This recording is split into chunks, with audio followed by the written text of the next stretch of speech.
someone else who most definitely does not want your life to get any better, and basically would like life to just sort of like it reached its apex of goodness in around 2008 to 2016. Those were the days. I am speaking, of course, about Joe Biden. And I mentioned on the previous episode that we wanted to spend some time. Joseph Robinette Biden. That's his middle name. Joseph P. Biden. No. Joseph Robinette. P. Biden. His name is Robinette. He is. That's not even a woman's name. It's a female dog's yeah, name. it's not a thing. And I'd like to spend some time with the life and career of Joe Biden because he is currently polling at the top of the list of Democratic contenders. I'm sure just based on name recognition alone. I mean, at this point the pattern's pretty easily represented. Lieberman was leading in 2004 because he had been the last VP, not even VP, but VP candidate. And Sanders is right after Biden. I think probably largely also on name recognition. Yeah, based no, on the that's fact true that too. He was, like a very visible presence in the last election. But I think it is worth spending some time on the life and career of Joe Biden because basically his career in American politics is uniquely awful in almost every way. And to prepare for this, I went back to one of my Bibles, one of these tomes that I thumb through from time to time when I'm feeling down. I need to connect with some of the wisdom of people who have come before me. I'm speaking, of course, about Alexander Coburn's A Colossal Wreck, a road trip through political scandal, corruption, and American culture. And I knew Alex would have some good words about Joe Biden. And I'd like to start by doing a very rare anti-reading series. By anti-reading series, I mean I'm going to read you something that's actually good. This was written in August 23rd, 2008, around the time Joe Biden became Obama's running mate. Change and hope are not words one associates with Senator Joe Biden. A man so ripely symbolic of everything that is unchanging and hopeless about our political system that a computer simulation of the corporate political paradigm, senator in Congress, would turn out Biden in a nanosecond. The first duty of any senator from Delaware is to do the bidding of the banks and the large corporations that use the tiny state as a Dropbox and legal sanctuary. Biden has never failed his masters in his primary task.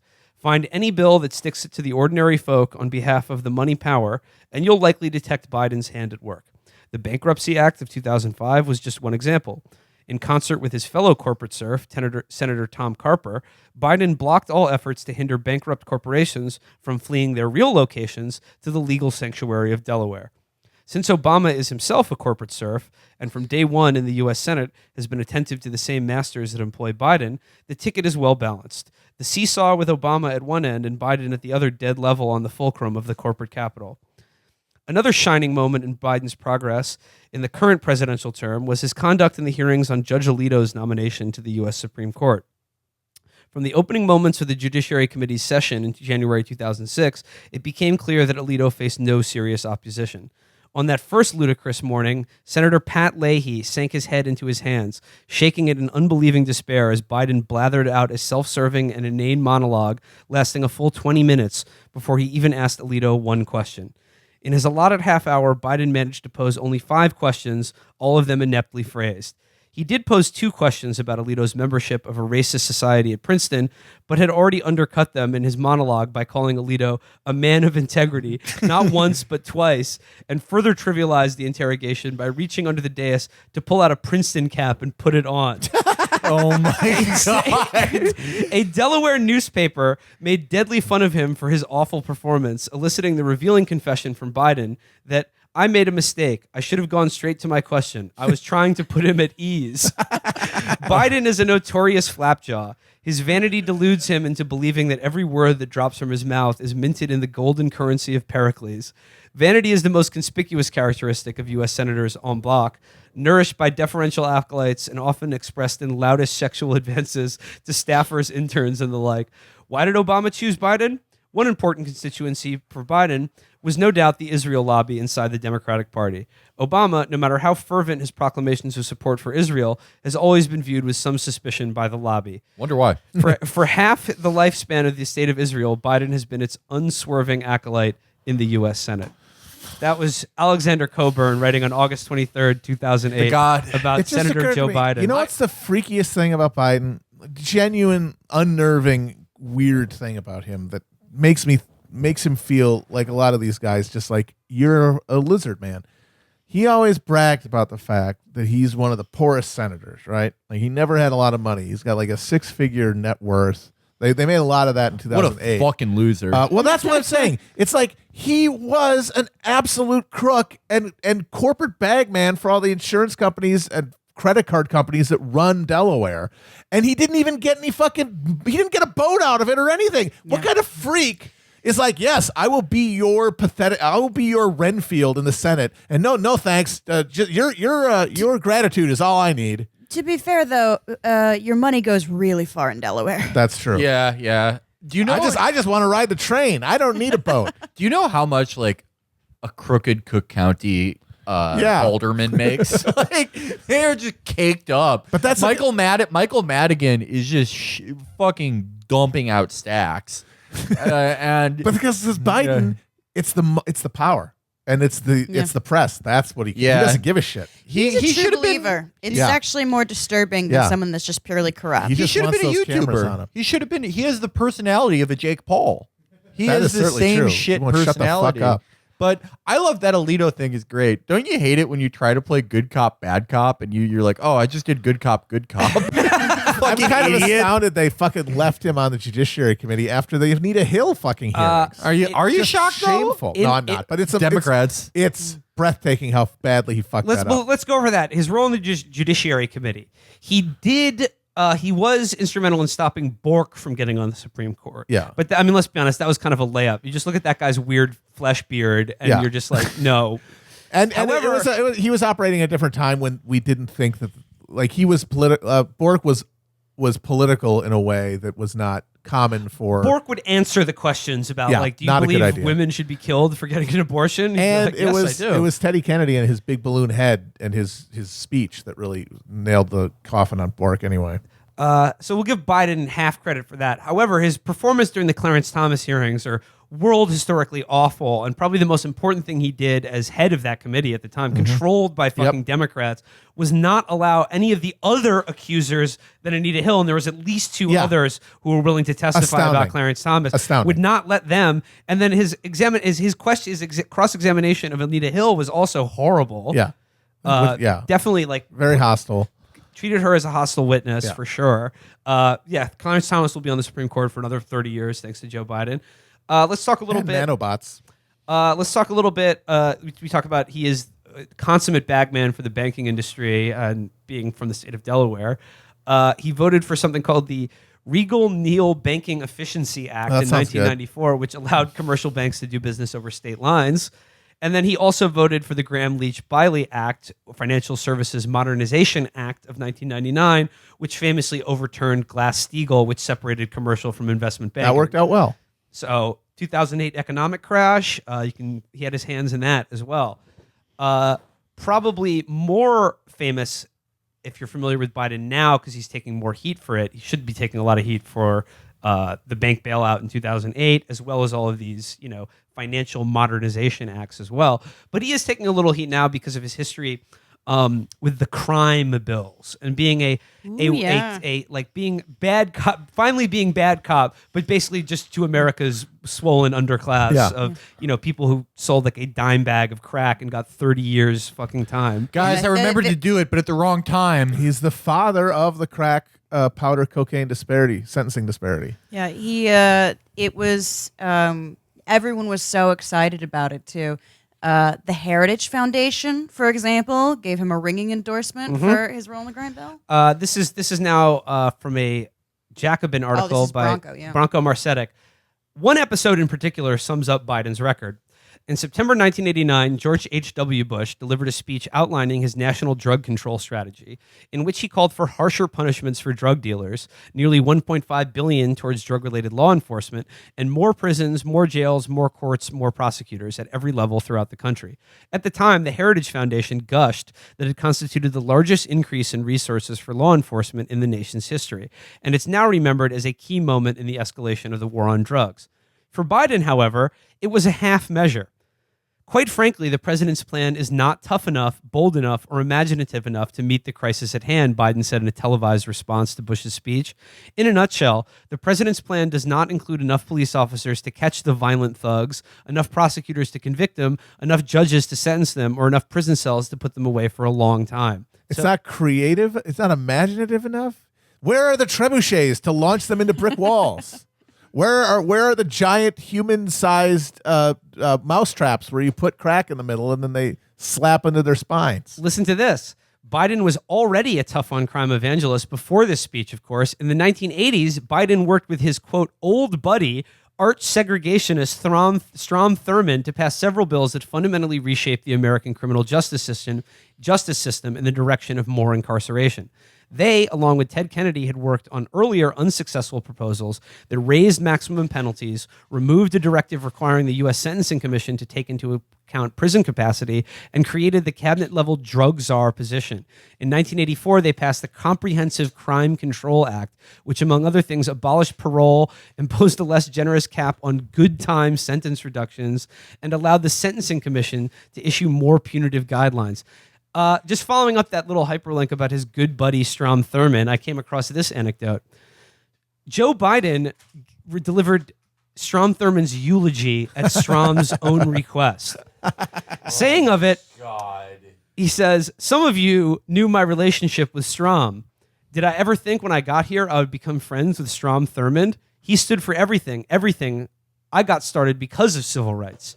Yet, on his 100th birthday," again, evil people never fucking die. It's just Yet on his 100th awful. birthday, shortly thereafter, on his deathbed, I got a phone call from his wife, Nancy. She said, "I'm standing here at the nurse's station, Joe, with the doctor. Just left Strom. He keeps eyeing the nurse. He asked me to call you. He wants a favor." I said, "Of course, Nancy, whatever he wants." He said he'd like you to do his eulogy. Well, I never thought, never in my wildest dreams, that this place, these walls, the honor that resides, would put me in a position where a man whose career was one of the most interesting in modern American history asked me to be his eulogist? Leonardo DiCaprio in Django Unchained was one of the most interesting and honor-bound characters. It's particularly hilarious because, Strom Thurmond must be so dumb to think that Joe Biden is a good speaker. Right. Or it almost makes you wonder if his wife, after years of resentment, wanted to get in one last fuck you at the very end. She's like, I know who's going to do your fucking eulogy. It's the guy who's going to only talk about himself for the entire time, which that was, just because he's one of the most narcissistic maniacs on earth. By the way, he says that his career started in civil rights. That's kind of true. One of his big issues when he ran for Senate in the 1970s was opposing busing. So he is correct that civil rights did, in a way, that was get him into politics. That I want to return now to Mr. Coburn again, because wouldn't you know it, he has written quite a few wonderful paragraphs about Mr. Biden. And this will bring us back once again to the issue of the Israel lobby. Alexander Coburn, writing in July 10th, 2009, after he's become vice president, writes, "Appropriately, it was on the topic of Israel as vice president, Biden first tossed aside unmanly prudence. Even given the zeal of almost every member of the U.S. Congress to satisfy the Israel lobby, Biden has always been conspicuous for his slavish posture towards the holy state. Accepting Obama's offer of the vice presidential nomination last summer, he announced emphatically that he would not have considered accepting the invitation if he had entertained the slightest suspicion that Obama was not 100% in Israel's corner. In fact, the Israel lobby did entertain these unworthy suspicions, which is why it pushed strongly for Biden as VP. It wasn't far into Obama's first months in the White House that the lobby began to feel that even though Obama's chief of staff is Rahm Emanuel, their suspicions were justified.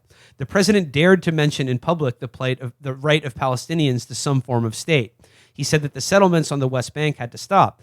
True, he didn't say anything categorical about the actually existing illegal settlements. He seemed too eager to parley with Iran, too demure on the topic of its nuclear program.